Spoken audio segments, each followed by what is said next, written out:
In the competing rallies in Washington, D.C. on the anniversary of Martin Luther King's I Have a Dream speech Saturday. At one, Glenn Beck and Sarah Palin. At the other, the Reverend Al Sharpton. Tom and Bradley was there.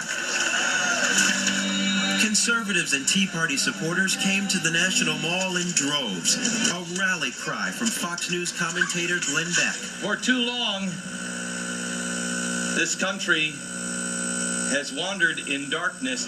Just steps below where Dr. Martin Luther King gave his most famous speech 47 years ago. Faith, hope, and charity.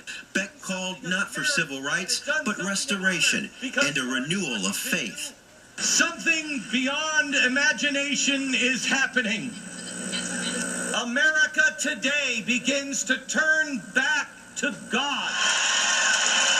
The event was mostly free of political rhetoric, even with remarks by former Alaska Governor Sarah Palin. Let's stand together, let's stand with honor, let's restore America. Beck called it a coincidence that he picked the 47th anniversary of Dr. King's I Have a Dream speech to hold his rally.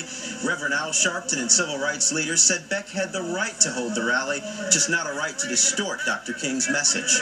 Dr. King's own niece, Alveda King, spoke. We need to rebuild America. An obvious effort to try to show inclusion on this historic day, but the crowd was almost all white, giving critics an open door. We're not giving them this day.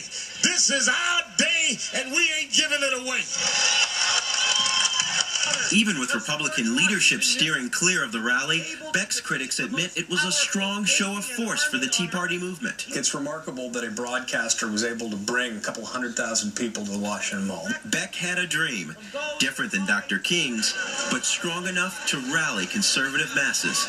For Good Morning America, Timon Bradley, ABC.